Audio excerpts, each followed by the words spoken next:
Welcome to the MMIA podcast. And I'm here, Joanne Avison, with my very dear friend, colleague, and co founder, Paul Thornley. Hi, I'm Paul. good. How are you, though? Very good. So, we're going to talk today about a subject that is dear to our hearts. And, Paul, you've become quite an expert in this field in making the difference to people that allows them to overcome the problems. And that is in so-called pelvic floor health, something that we get lots of arguments about because there's so much misunderstanding around the myths of what a pelvic floor is, that a pelvic floor exists as such. And there's a lot of misunderstanding around it. And I know one of the issues that I get in my practice is diastasis recti, when the linea alba, the interface of the two sides of rectus abdominis, where we all call it our six pack, if we've got one. Trust me, everyone underneath everything else has a six pack in there because it's the way the front of the abdominal wall is organized. It's when through pregnancy, the center of that has split apart and it can have very serious consequences. Indeed, it can. I remember an 8-month pregnant mother coming to me in an absolute panic because she'd been doing Pilates 100s with the notion in her head in her living room via a television Pilates class. She had a notion in her head that after her baby was born, she wanted flat abs again. So if she trained them now, it would help her with an 8-month-old baby in the womb.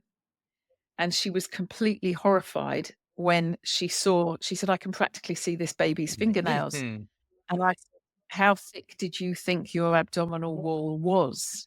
Yep.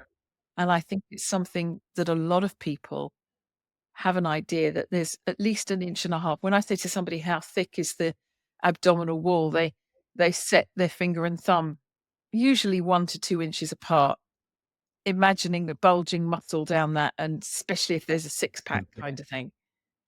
And we know from, I don't know how many hundreds of dissections that it's far from the case, right? Well, this is true. So I'm not sure that I'm an expert, but I've certainly been very passionate about learning about it because the vast majority of my clientele, over 2 decades now of being in this industry, have been women. And along that way, some of my regular clients became pregnant, or clients that were pregnant and found out that I was helping people that were prenatal. And then, of course, had to deal with the consequences that they have to then manage postnatally and other circumstances that relate to having this almost this overexpansion of that linea alba region, which defines the left and right of, I love Carla Steckel's expression of rectus abdominis, the stupid muscle. That's what she calls. That what She you calls said. it the stupid muscle.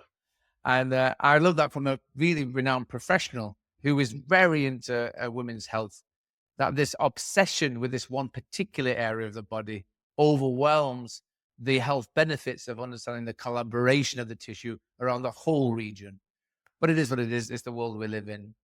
But you're right. There's also there's also a point to make there, Paul, which I think is very key, and that is in a lot of bodywork practices, practitioners or movement instructors are given cues for rectus abdominis, transverse abdominis, the obliques, and they think they're doing exercises that isolate each one of these muscles. So we're going to do our pelvic floor exercises. Now we're going to do the obliques. Now we're going to do transversus. Now we're going to do rectus abdominis. And the idea that any of this tubular network of the torso tube can be individually and separately moved without moving everything else is part of that stupidity that Professor Stecco is talking about. I Don't you do. I think? do think, and it's you don't know what you don't know until there's a very big mirror reflecting your lack of understanding of what you are and how it naturally performs and what you've just asked it to tolerate whilst you became pregnant, went through that whole series of trimesters to hopefully give birth to a healthy baby and restore your healthy figure to its past gloriousness. And it's this not knowing the process that the tissue goes through. And was it prepared in the first instance before you got pregnant? What state was it then? Not alone what state it's in now, nearly a year later. You can't just override Well, it, can you? You can't just override the tissue.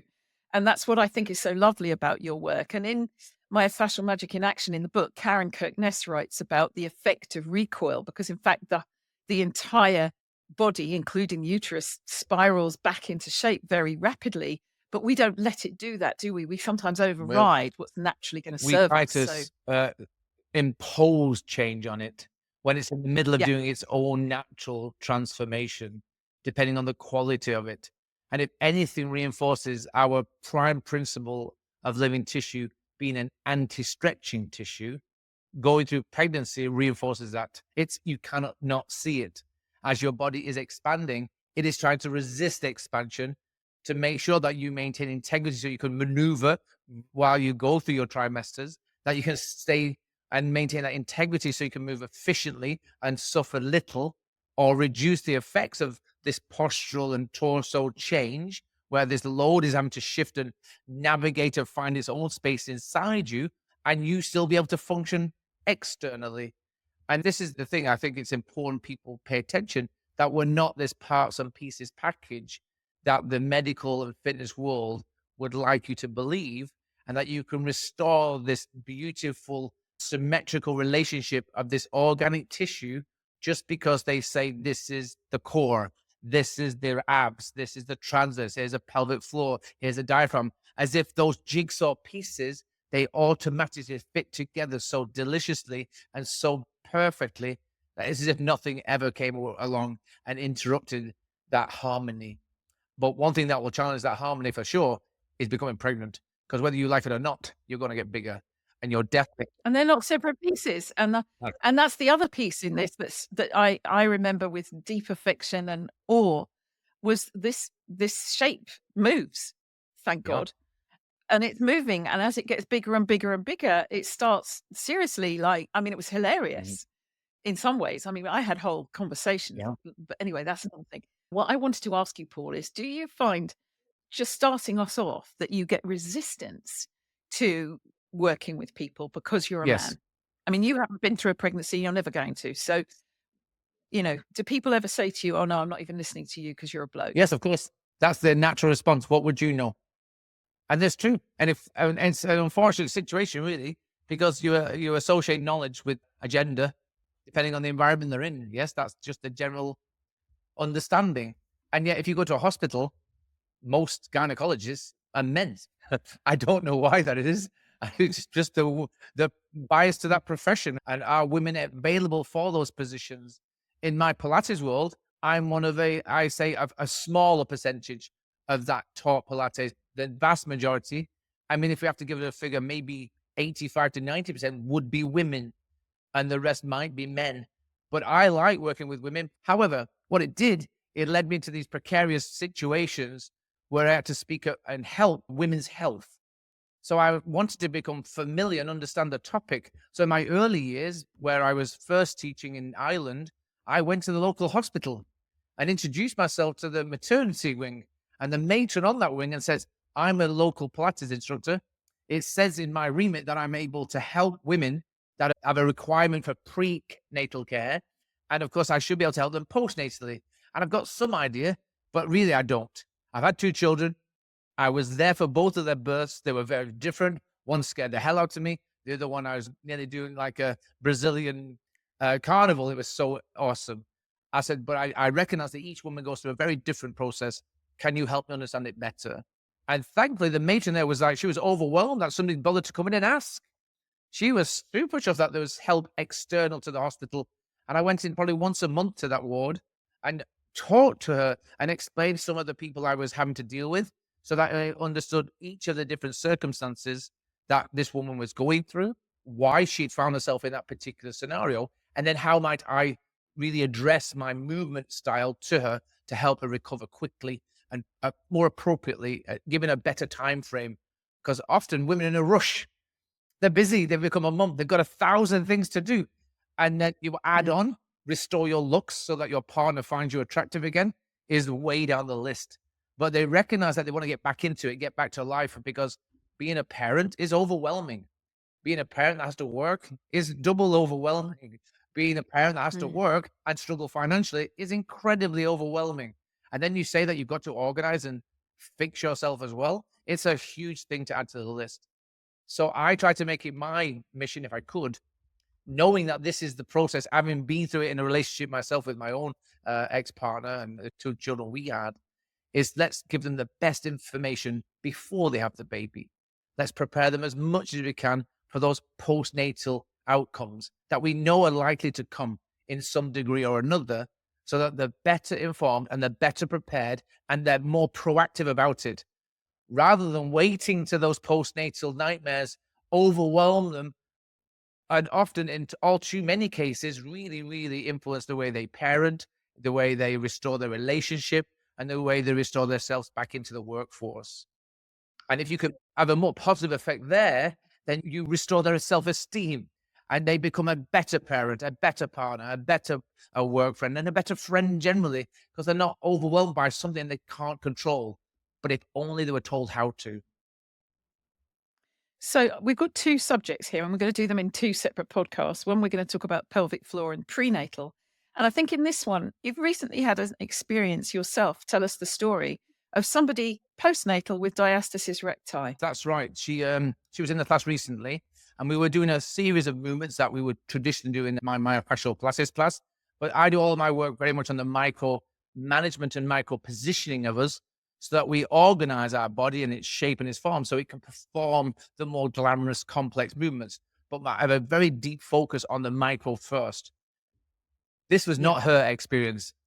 Her normal experience is to come into the class and follow the guidance that she's had from her pre and postnatal specialist, both movement and through the medical world. And they were telling her to brace and stabilize and immobilize for the benefit of tolerating and developing strength in these particular shapes. Now, what was Mm. happening was, as I was guiding her, and I could see her confusion, because I was almost asking her to do the opposite of what she's been instructed to do. And you could see how a belly and a abdominals were doming, and they weren't separating. They were leaving the room.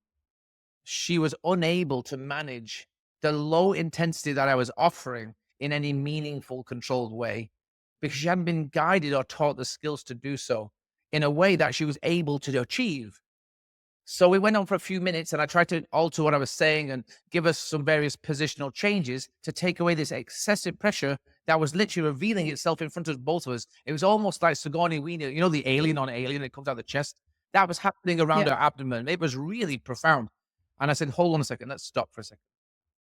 What are you hearing from me that you're finding difficult to incorporate in this movement? Because your current approach is not helping you, right? She says, Paul, I can't manage this. My back is killing me. I can't stop it from doming. I've got diastasis recti. And I went, well, in that case, and she went, no, I know what to do with it. I said, oh, you do? I said, so without me interfering then, how are you going to go about it just so that I can learn from you? That was my first thing, to invite her to tell me what she knew, Yeah. not over and superimpose what I think she should know. Where is she? Where does she know? And she said, I need to hold it and brace it. I need to put my back on the floor. Yes. And I need to be really shallow. And I went, okay. And how is that working for you? So it's not working. And it's really hard. And because we were just inviting one leg off the floor, we were inviting some motion of the body. We weren't doing it very fast, but she was unable to manage the simplest of motions with any finesse or any deliberate control that she could enjoy.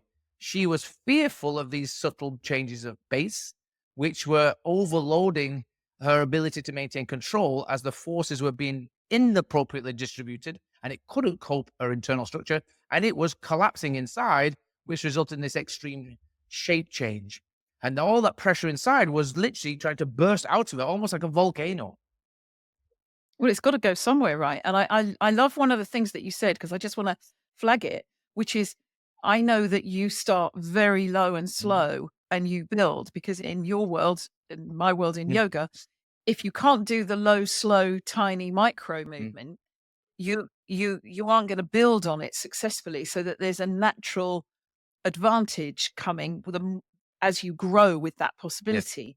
And what you're saying is that revealed a problem. Whereas I think it's quite possible when we go in big and strong, we override what's actually happening. Oh, you're never exposed to a underlying issue because you avoid ever addressing it. Yeah, you override it. Yeah, exactly. Imagine we were learning to drive a car and we went straight onto the motorway. We weren't taught how to do a hill start and make sure we didn't stall and roll backwards. We didn't have to show any clutch and accelerator control. We didn't have to know about mirror signal, mirror maneuver, check over our blind spot. We just went fast. You didn't have to deal with any of the inconvenience of doing things properly, and make sure you've got maximal awareness. Make sure that you understand all of the obstacles and can anticipate things. You just did it. You just got on the racetrack and you just went fast. Well, what happens is when it goes wrong, you have no idea how to manage when things start to fall apart. And I guarantee from person to person on this planet, it will always go wrong at some time. And it's important that you prepare for things unpredictably in this predictable environment. So we train for the unpredictable. We train for the bit where it catches you off guard so that you're trained and skilled enough to automatically respond instinctively. So you know how to manage that shape change. And it's not aggressive. It doesn't hurt you. It doesn't put you in a position of threat where your body will always freeze and stiffen and then collapse. So we teach you how to enter a shape opportunity, a movement sequence. And I certainly show you how to pause there and how to get out of it just as well as you got into it. And the duration of staying in a system or continuing a movement style or sequence is a continuation of that quality of getting in and being able to get out. And what happens between those two phases is where we then explore durability, resilience, endurance, competence. But that's not being taught by her pre and postnatal specialist in the movement world. And that is also not being taught by the medical person who's looking after her. She's been told that her pelvic floor, her diastasis recti, and her diaphragm, and her transverse abdominis are separate parts to the whole. And she should focus on gripping and stiffening and stabilizing. But how she's interpreting that is to immobilize and restrict and not integrate it during normal movement. And this is what we see all too often. And I said, if that way worked, I would teach it. But the fact that it doesn't work so often is why we're looking for another way of understanding it and finding a different way and a more successful way more often to alter this classical approach to women's health in that particular part of their body, particularly as it reveals itself in that diastasis recti, which is a label of a shape change. It is not an affliction.